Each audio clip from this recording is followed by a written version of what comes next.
Quem como Deus? É bom demais ouvir esse brado de vocês. Quem como Deus? O Imaculado Coração de Maria triunfará, gente, viu? Que bom nos encontrarmos aqui agora à tarde, né? E feliz também, tanta gente aqui nesse auditório da TV Século XXI. Vocês que acolheram esse convite, esse chamado, que tenho certeza que foi do Senhor para estarmos aqui. Você também que está nos acompanhando de casa, ou de tantos outros lugares, através, não é, da nossa transmissão, através do canal da Rede Século XXI. E o tema que nós trazemos nessa tarde, né, é uma continuação exatamente do tema que nós estávamos tratando hoje pela manhã, enchei-vos do Espírito Santo, porque a alegria que não passa, ela é fruto do Espírito Santo. Mas, minha gente, vocês sabem por que Jacó era analfabeto? Vocês sabem disso aí?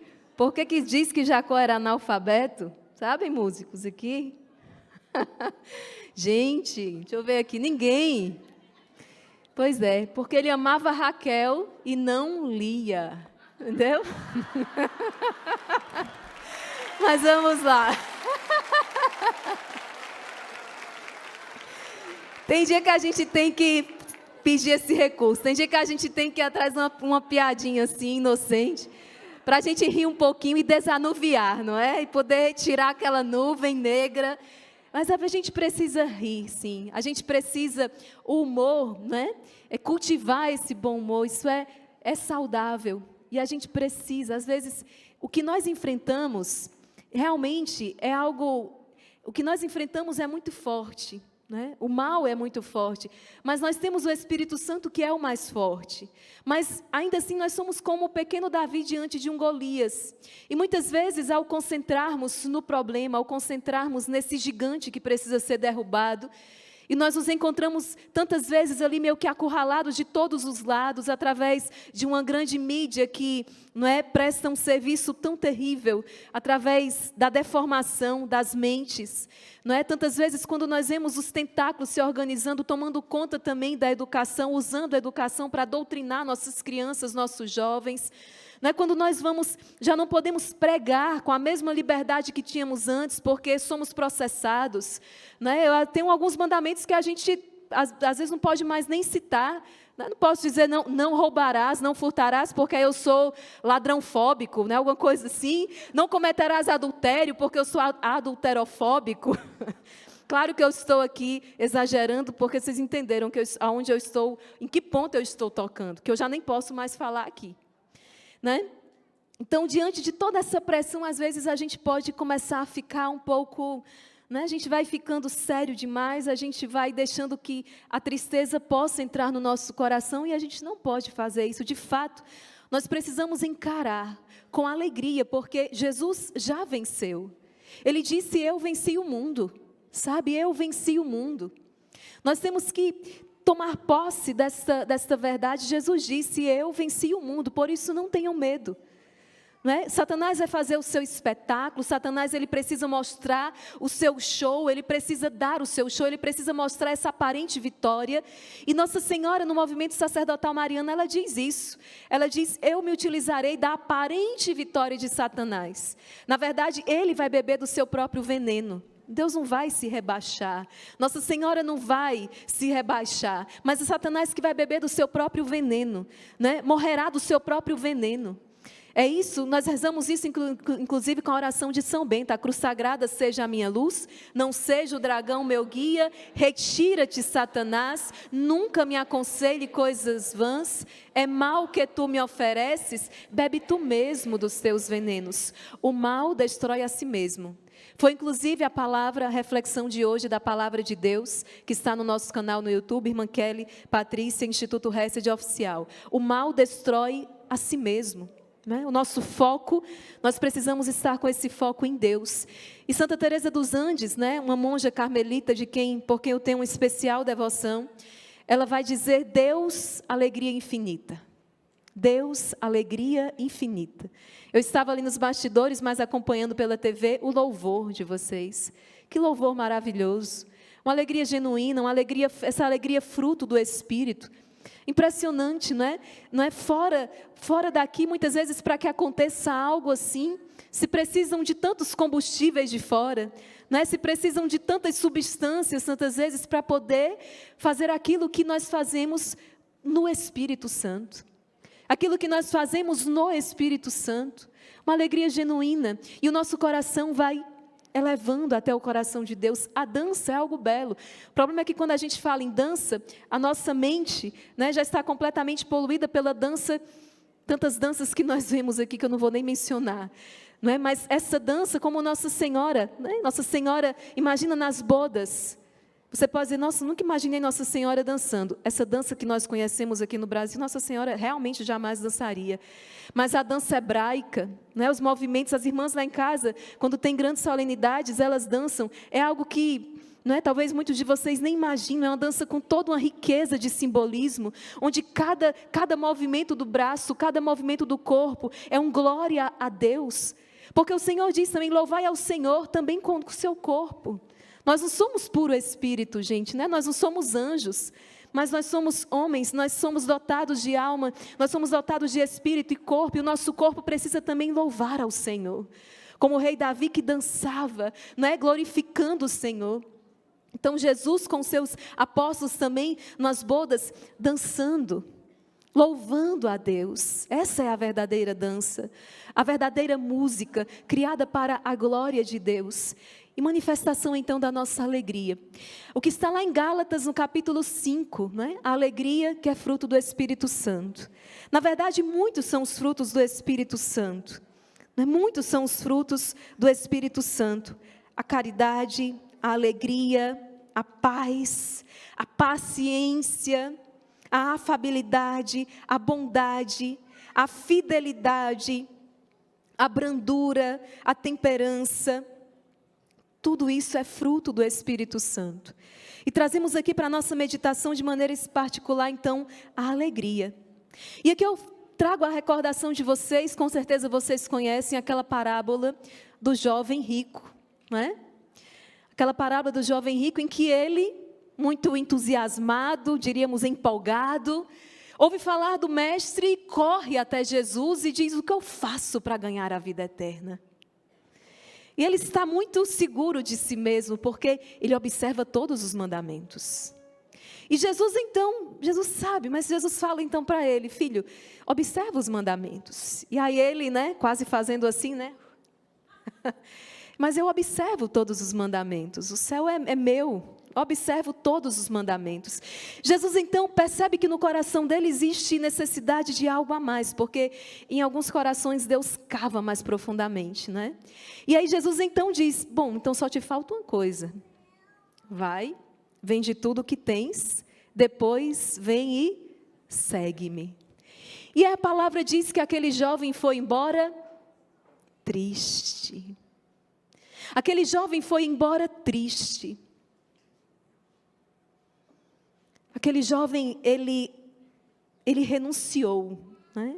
Ele renunciou a um grande ideal. Talvez ele tenha olhado para aquilo ali, para aquele convite de Jesus. Isso acontece conosco, gente, viu? Às vezes a gente olha ali uma passagem da Sagrada Escritura e a gente não percebe que muitas vezes nós somos o jovem rico, que foi embora triste. Aquele jovem, ele renunciou a um grande ideal, a um grande projeto que Deus tinha para a vida dele, porque talvez, certamente ele estava apegado aos seus bens materiais. Ele estava apegado aos seus bens materiais, ele preferiu estar com seus bens materiais e triste, do que abraçar o projeto de Deus e estar pleno, estar alegre, estar feliz. O apego. E veja que sempre que nós renunciamos muitas vezes a grandes ideais. Eu lembro que a primeira vez que eu fui no Instituto Hesed, né, há já muitos anos atrás, eu não conhecia, e eu fui. Sabe quando eu fui me aproximando, eu já chorava, já fui chorando o caminho. Quando eu vi as placas, eu já chorava. E eu não sabia, tudo. Jesus, ele programou tudo. Quando eu cheguei lá, o meu amigo que estava comigo disse, vamos ficar para a missa? E eu, tá, vamos ficar. E nós ficamos, quando foi no Evangelho, era o Evangelho do jovem rico. Eu já estava chorando, aí foi que eu chorei mais ainda. Né? Por causa do chamado vocacional, por causa do projeto que Deus estava me apresentando. Eu nunca tinha pensado em ser freira na minha vida. Quando de repente isso surgiu, né? Deus sabia disso, desde o ventre materno já me havia consagrado, desde o ventre materno já me havia chamado, mas eu ainda não tinha me dado conta. Então, quando eu percebi o projeto de Deus, para mim inicialmente foi difícil, até porque eu não conhecia a vocação. Então, imagina que quantas vezes nós renunciamos, não é, a um grande projeto, a um ideal, até mesmo em casa. Às vezes a gente renuncia a um programa que surge ali, que é vontade de Deus, porque a gente pensa, não, mas vai dar muito trabalho. Não, mas isso aqui vai mexer demais na nossa dinâmica, não. A gente às vezes vai à missa no domingo e aí vem um sacerdote, o pároco, um coordenador e diz, será que eu podia contar com você para servir no ministério da liturgia? E a gente já dá um passo para trás, não, aí tem reunião e tem isso e aquilo, e a gente evita. Porque muitas vezes nós vamos nos enterrando ali no poço da acomodação, até mesmo no poço do medo, diante do desconhecido. Não sei se eu vou dar conta, não é, Fran? Não sei se eu vou dar conta. Eu sou fraca, como é que... E muitas vezes a gente vai renunciando então a esses, porque Deus tem um projeto nas nossas vidas. Deus tem um grande projeto. Quantas pessoas renunciaram ao projeto, por exemplo, maravilhoso que Deus tinha na sua vida de formar uma família, porque olhou ali para a família e disse, não, isso aí é complicado demais, esposa, filho, estou fora. Quantos casais que já tendo abraçado o matrimônio, mas se fecham a vida, porque diz, está louco, eu vou criar filho no mundo desse? Não. E Deus muitas vezes queria, né, iria enviar ali através de você, da união de vocês, um filho dele. E vocês se fecham a vida porque vai dar trabalho e tantas outras razões. Mas eu estou dizendo tudo isso exatamente para chegar nesse ponto. Quando nós renunciamos, como esse jovem aqui, não é, do Evangelho, renunciamos a um grande ideal, renunciamos a um grande projeto, seja pela razão que for, porque vai dar trabalho, por causa do medo, nós estamos renunciando à verdadeira alegria. Nós também vamos embora tristes. Nós também vamos embora tristes. E aí outra palavra que também foi a meditação desta semana. O sacrifício, ele é caminho para o sucesso.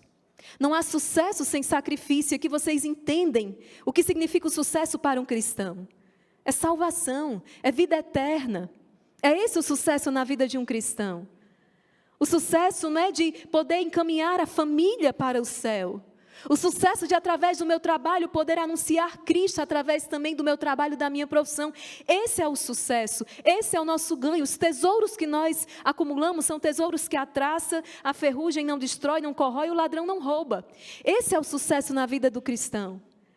Então, quando nós renunciamos a esse grande, a esse ideal, a esse projeto, nós estamos renunciando à verdadeira alegria e nós também vamos embora tristes. O sacrifício é esse caminho do sucesso. É o sacrifício, o caminho também dessa verdadeira e profunda alegria. E nós precisamos testemunhar essa alegria fruto do Espírito Santo. Eu falava ainda há pouco aqui, nos bastidores, quando estive com a Fran e a Ju, marechais do Exército de São Miguel, e partilhando um pouco as nossas vidas. E eu dizia para elas, muitas vezes nós convivemos com pessoas que não conhecem a linguagem da fé. Não é? No trabalho. Você tem pessoas que têm um coração maravilhoso, mas elas não conhecem o Senhor. Pessoas que têm um coração maravilhoso, mas elas não têm a fé. Mas essas pessoas, elas conhecem uma linguagem, que é a linguagem do amor. Essas pessoas, elas se deixam cativar e conquistar exatamente pela alegria. Quantas pessoas que chegam até nós e dizem, irmã, eu nunca andei em igreja, eu nunca caminhei em igreja, eu nunca quis saber dessa história, mas a alegria de vocês me cativou. Quantas pessoas que chegavam e diziam assim, eu fui curada da depressão só assistindo a irmã Maria Joana no texto da misericórdia.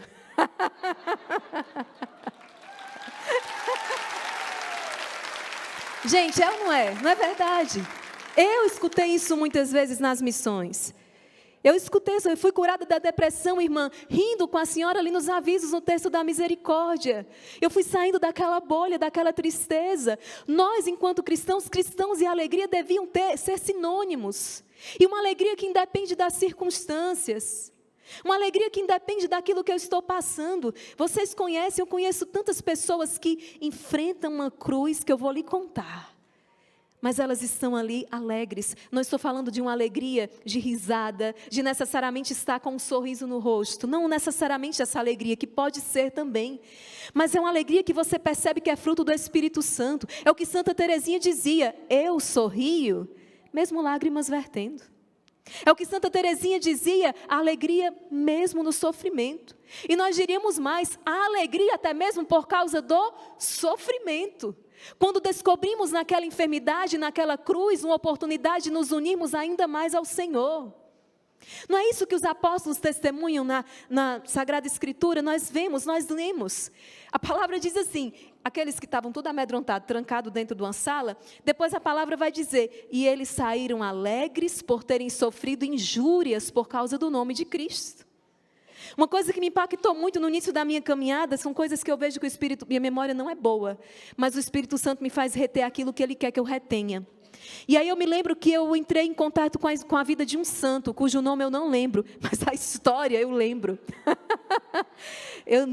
Dificilmente eu vou decorar, gente, o nome dos santos.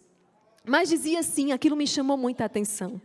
Eram os algozes, e eles estavam querendo infligir um mal àquele homem de Deus. E aí na conversa eles diziam assim, já sei, vamos exilá-lo, porque assim ele vai sofrer. E aí o outro dizia, não vai adiantar de nada, ele vai estar ainda mais a sós com Deus que ele tanto ama.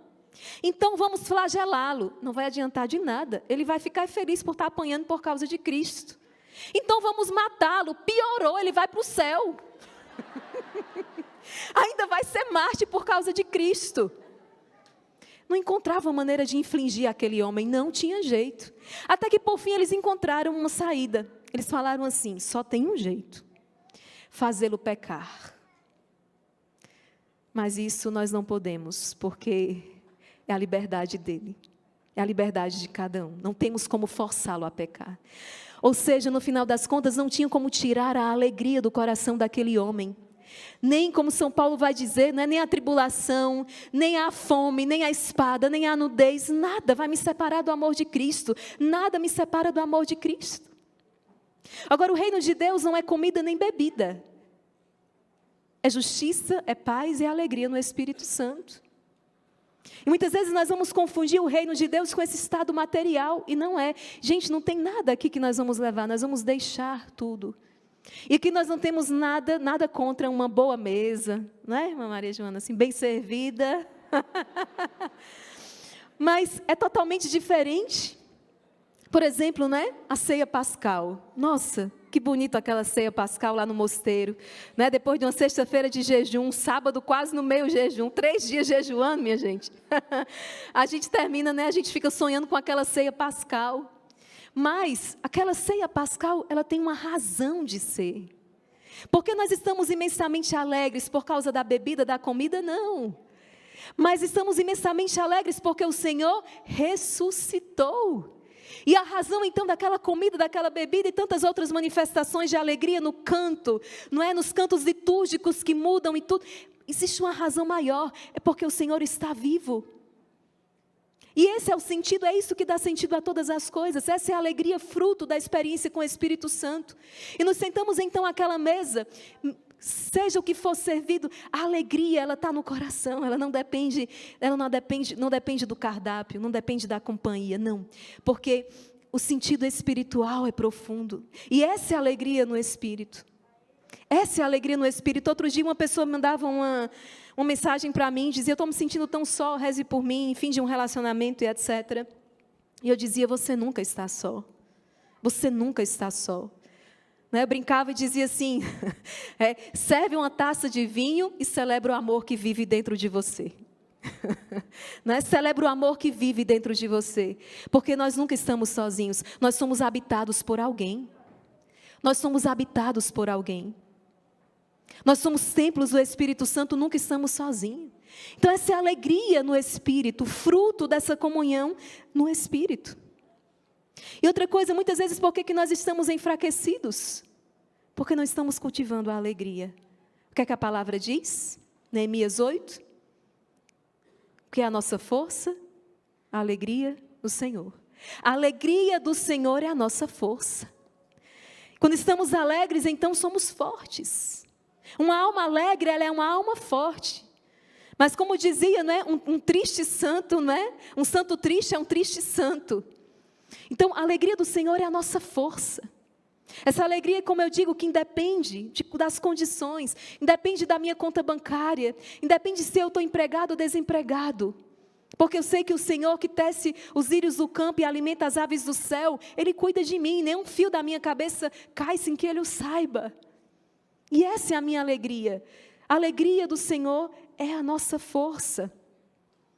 E nós podemos tantas vezes então nos parar um instante e perguntar, mas o que tem roubado a nossa alegria?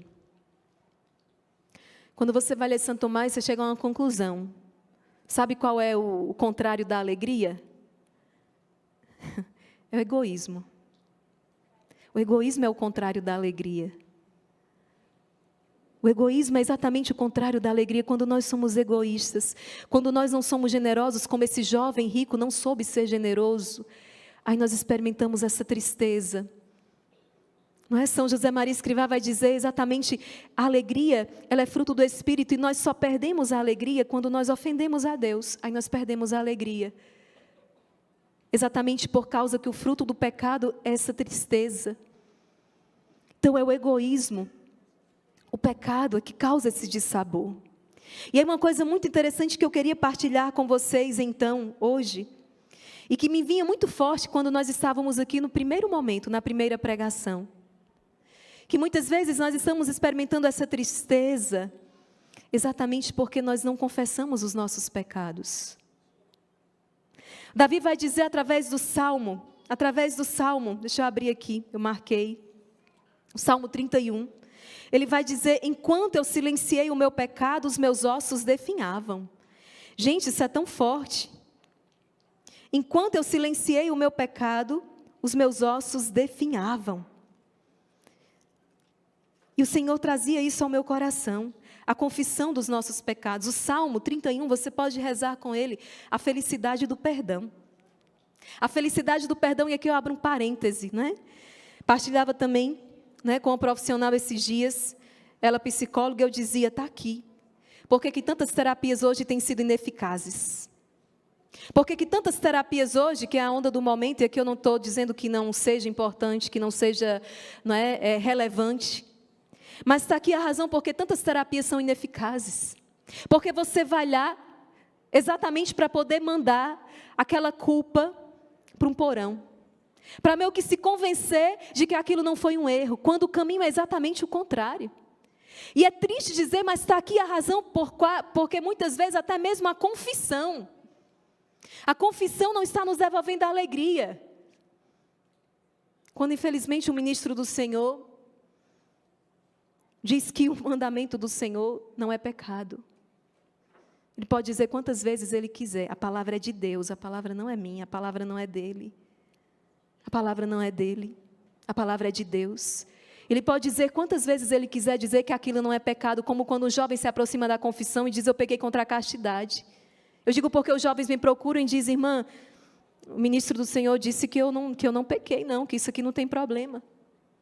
Bom, então vamos para o catecismo da igreja, vamos ler a vida dos santos, vamos para o magistério, vamos aqui para o que a igreja diz, porque eu também não posso, não é a minha palavra, é o que a igreja diz.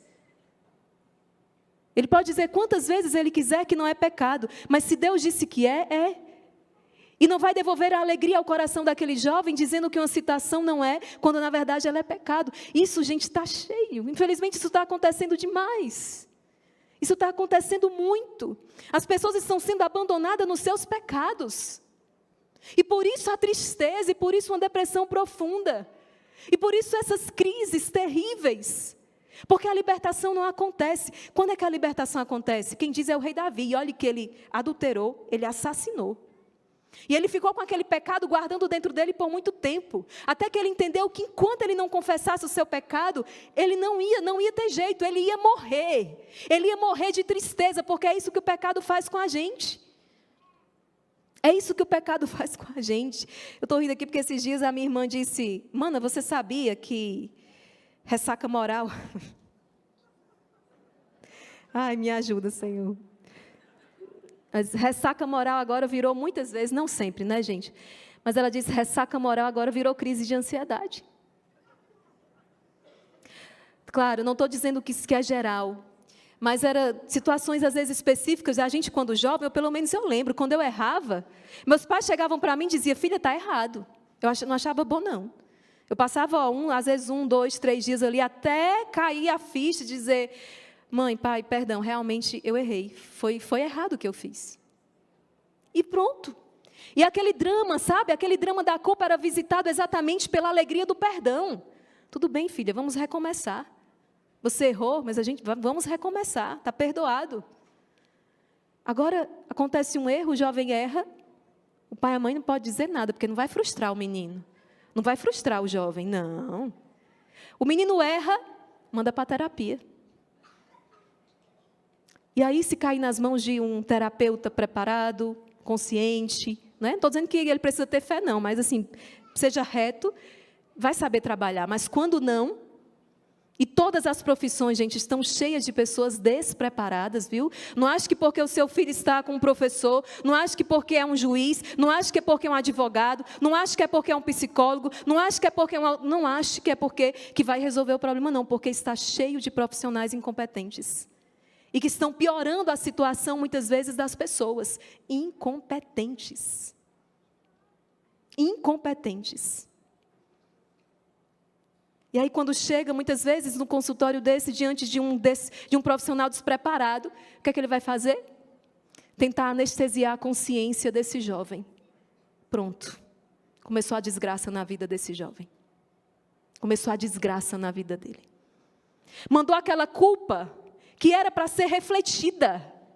Que era para ser refletida. Esses dias eu partilhava com a irmã Maria Joana uma situação, não é?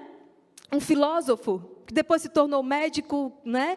E ele dizia, aos 3 anos de idade, eu fiz uma coisa errada. Gente, 3 anos de idade. Eu me lembrei de Santa Teresinha, que com 3 anos de idade já queria que a mãe fosse para o céu. A consciência, a criança ela tem consciência, e ela é um ser, ela é uma tarefa, e nós somos responsáveis de formar essa criança. Não podemos entregar ela a si mesma, ela não vai se formar sozinha, não vai. A criança ela não é essa história que nasce boa e a sociedade que a corrompe. Mentira, ela nasce tão boa quanto ruim, porque está marcada pelo pecado original. Ela precisa ser formada de pais maduros, de adultos maduros que formem essa criança, esse adolescente, esse jovem. É muito injusto, seria muita tirania deixar a criança entregue a si mesma, aos seus instintos, às suas vontades. E essa pessoa dizia, com 3 anos de idade, eu sofri uma picada de abelha no dedo e fiz um escândalo chorando. E ver meu pai, ver o vizinho, ver todo mundo. Mas ele dizia, 5 minutos depois, a dor já tinha passado. Mas eu continuei berrando, eu continuei chorando muito para ter a atenção das pessoas. Quando ele escreveu isso, ele já estava com 70 anos de idade. E ele dizia, eu nunca esqueci desse auto-engano. Eu nunca esqueci desse show que eu dei. E quantas vezes eu me peguei pensando nisso novamente, exatamente para que eu não repetisse aquilo que um dia eu fiz aos 3 anos de idade. Olha, a pessoa diante da sua consciência. Eu me lembrava que eu aprendi a fealdade da mentira quando eu tinha 5 anos. 5 anos para mim foi um ano muito decisivo na minha formação. E com 5 anos eu menti para a minha mãe. Gente, eu não dormi à noite. Eu não dormi à noite, eu passei a noite chorando. Até que de tanto ir ao banheiro e voltar, minha mãe acordou. Quando ela disse, minha filha, o que foi? Aí pronto. Aí eu já estava chorando, eu lembro que ela sentou-se numa cadeira de balanço, eu não conseguia falar. E ela me colocou aqui no colo dela e ficou balançando e disse, seja o que for, eu sou sua mãe, eu estou aqui.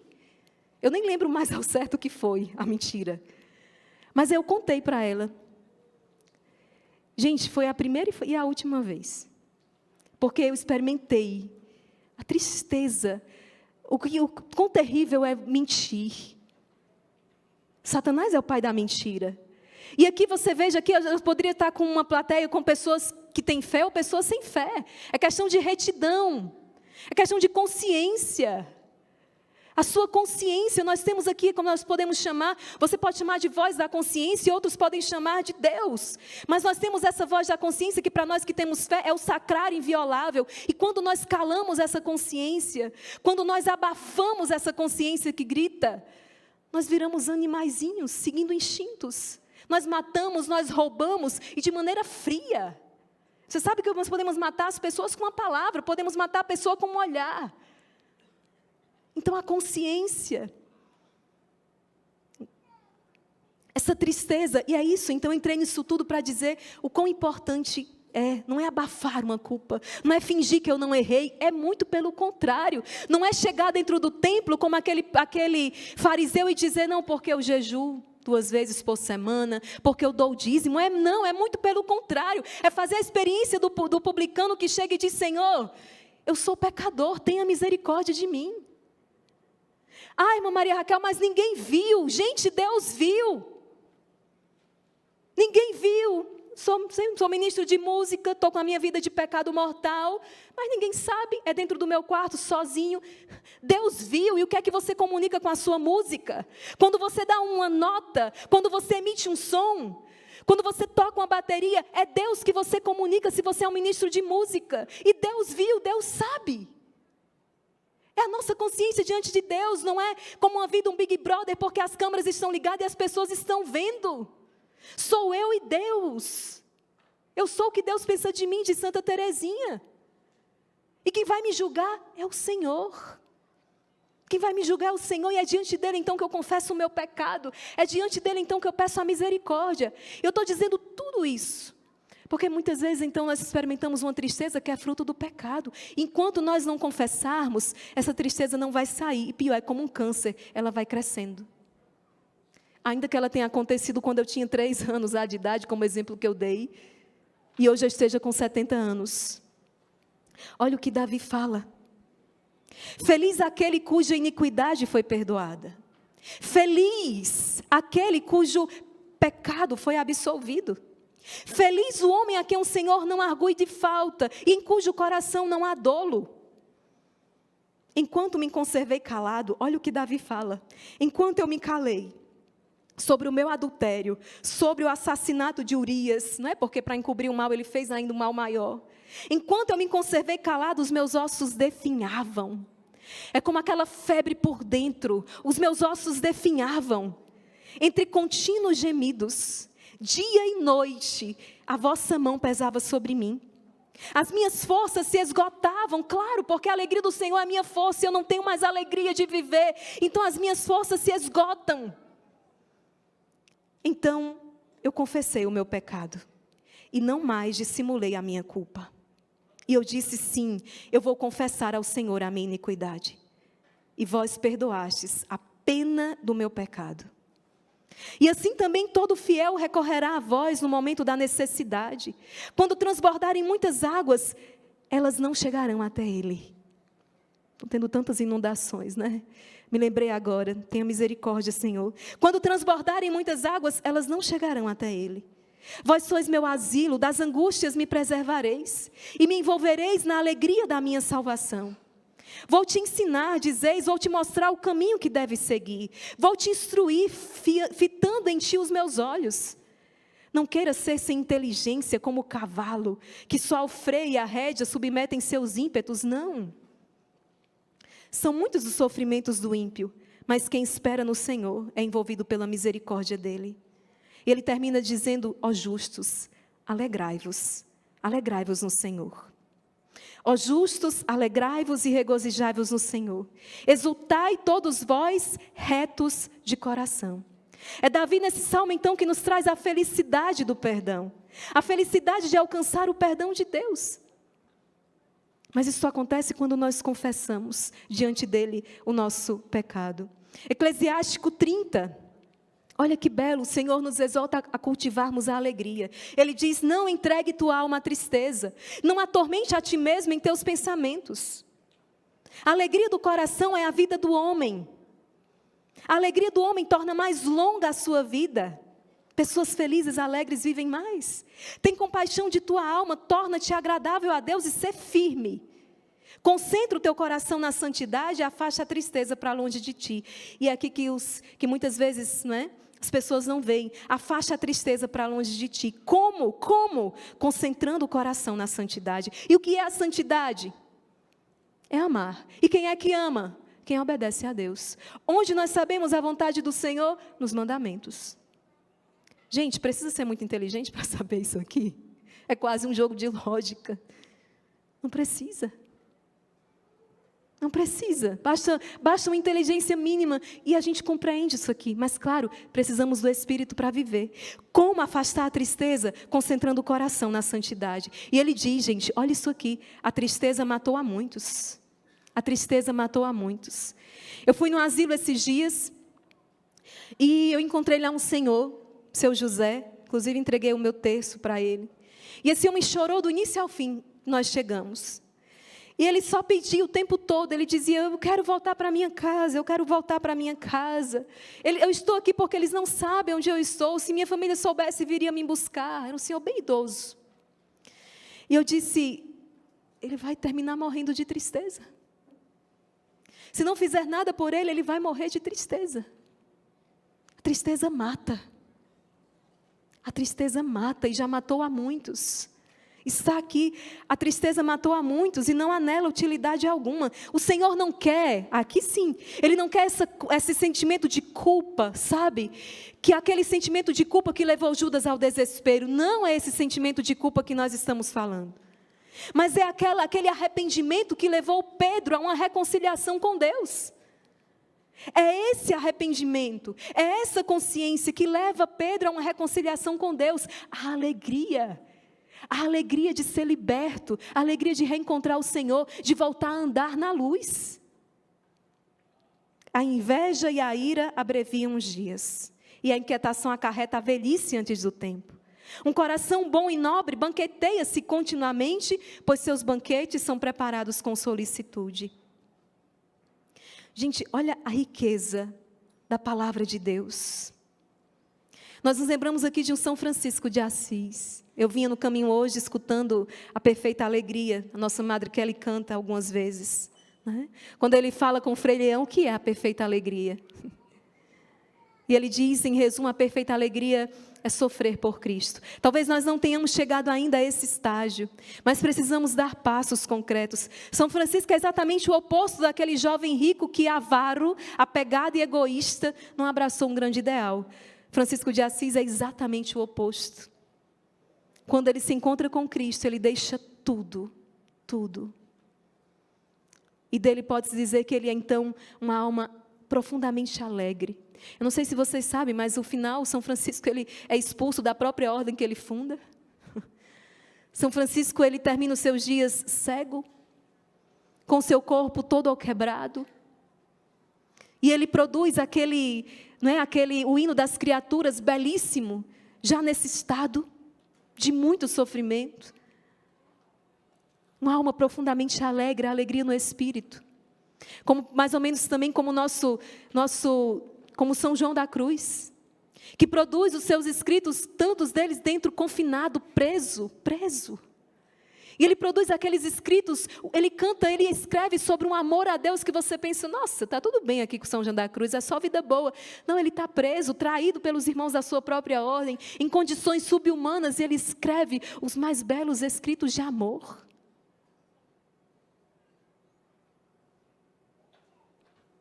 Em que poço, não é? Nós afundamos a nossa alegria. O que roubou a nossa alegria?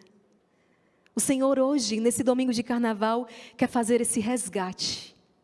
Que saiamos daqui profundamente alegres, sabe por quê? Porque é uma oportunidade de recomeçar. Nós vamos entoar um canto, nós vamos rezar com esta canção, e eu quero contar para você a história dessa canção.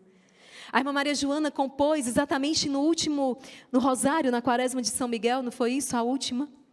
Quando nós fizemos ali um exame de consciência. E aí, uma pessoa nos escreveu e disse assim, irmã, aí fez o exame de consciência, disse, eu sou isso, eu me identifico nisso, e nisso, e nisso, e nisso. E ela disse, mas será que vai dar tempo recomeçar? Será que ainda vai dar tempo de eu mudar, de buscar a santidade? E a irmã Maria Joana compôs essa música, né? Ainda é tempo de recomeçar. Quando nós nos lembramos da experiência daquele ladrão ali, já para ser morto, aquele ladrão que está do lado de Jesus na cruz. E o que é que aquele homem que cometeu tantos crimes, o que é que aquele homem escutou de Jesus? Ainda hoje estarás comigo no paraíso. Ainda hoje tu estarás comigo no paraíso. Essa é a vitória. Essa é a alegria. E ainda há tempo. Ainda há tempo para aqueles que têm 9 ou 90 anos. Se ainda existe sopro de vida aí dentro, ainda é tempo.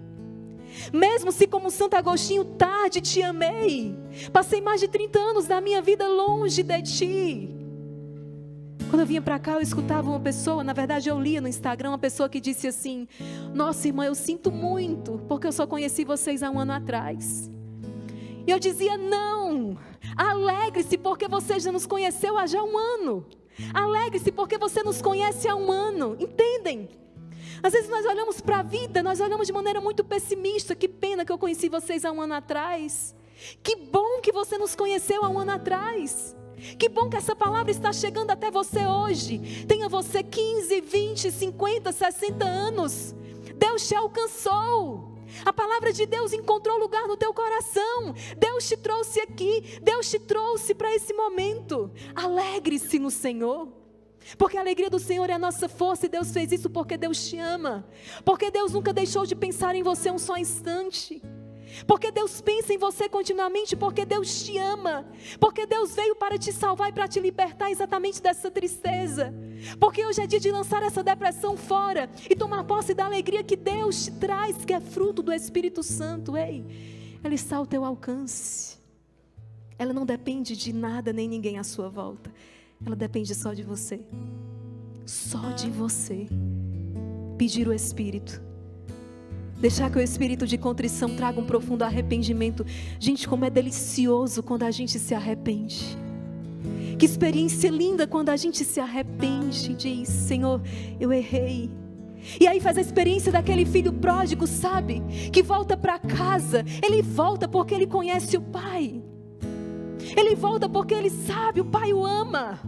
E aquele Pai que não deixa nem ele falar. Deus é assim com a gente. O Pai, ele, na verdade, ele estava naquele alpendre ali, ó, todos os dias, olhando, esperando a volta daquele filho. Porque ele é aquele que deixa as 99 ovelhas e vai atrás da que se perdeu.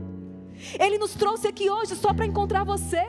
Ele nos trouxe aqui hoje de longe, lá de Fortaleza, para dizer: filho, eu te amo. Ele tem dia que Deus só falta escrever o nosso nome no céu. Tem dia que eu tenho certeza que hoje Ele escreveu o meu nome no céu. Porque Deus é apaixonado pela sua criatura. Deus é apaixonado por nós. Deus nos ama infinitamente, incondicionalmente. Ainda que a tua mãe te esquecesse, eu jamais te esqueceria. E Deus é aquele Pai que está esperando o filho voltar. E Ele não vai deixar nem você falar, porque Ele já se antecipou. Ele te abraçou.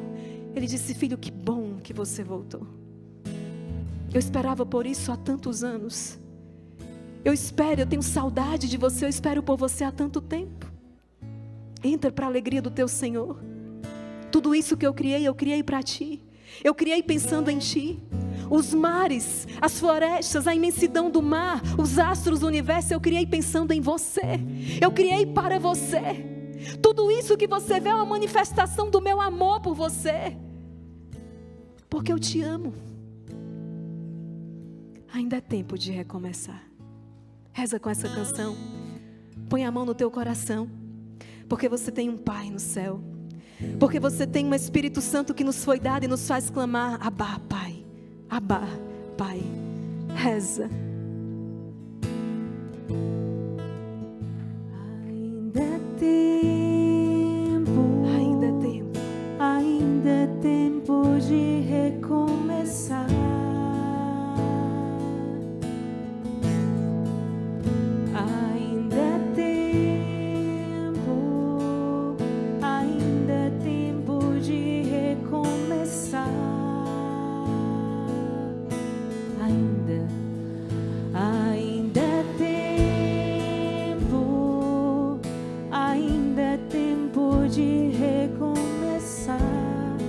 Ainda é tempo de recomeçar, porque é Ele quem faz a obra.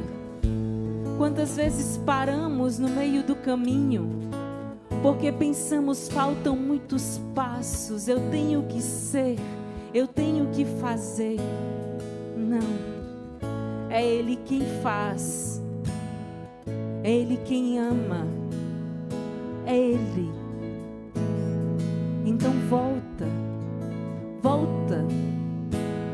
Por mais distante, por mais escuro, por mais profundo, por mais vergonhoso que tenha sido o teu pecado, a tua falha, a tua queda, volta, porque Deus é poderoso, Deus é amoroso, Deus é Pai o suficiente para te receber, para te abraçar, te beijar, te colocar no colo e dizer: você é meu. Ainda é tempo. Ainda é tempo. Ainda é tempo de recomeçar. Ainda é tempo. Ainda é tempo de recomeçar. Ainda é tempo de recomeçar. Reconheço, errei e pequei.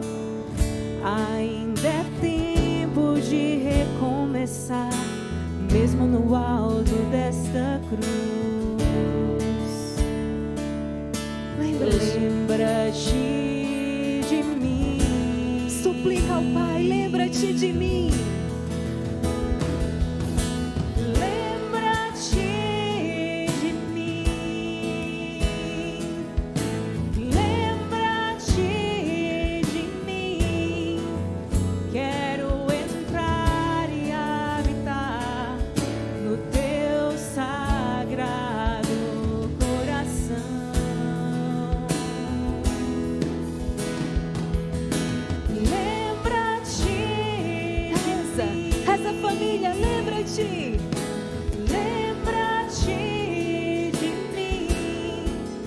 Quero entrar e habitar no teu sagrado coração. E toma posse da promessa de Deus ainda hoje.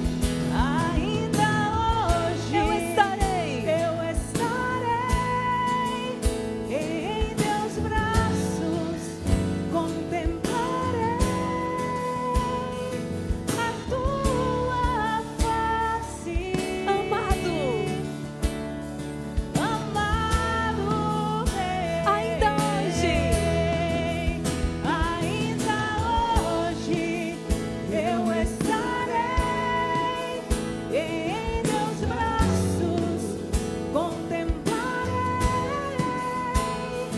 a tua face,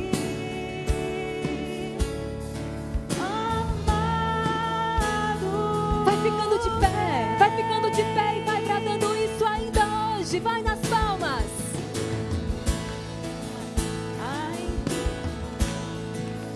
Ainda Eu estarei em teus braços, contemplarei a tua face, Amado, amado Rei. com alegria, alegria do reencontro. Ainda hoje eu estarei em teus braços, contemplarei a tua face, Amado, amado Rei. dá um abraço nessa pessoa que está do teu lado agora. Dá um abraço nessa pessoa. Diz que a alegria do Espírito Santo. Um dia nós estaremos juntos no céu. O céu é o nosso lugar. O céu é o nosso lar. E esse céu começa agora. Porque esse Espírito é derramado em nossos corações. Que alegria! Que alegria!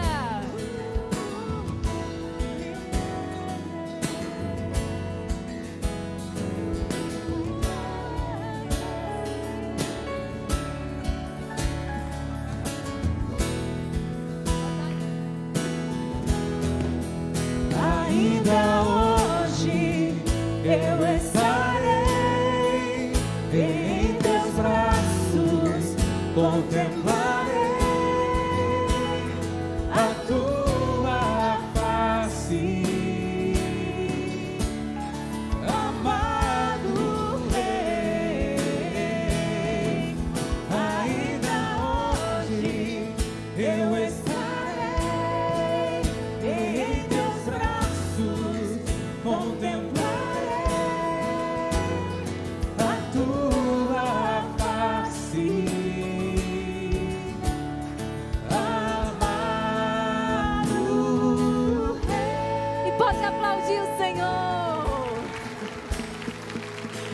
sorriso para essa pessoa que está aí do seu lado.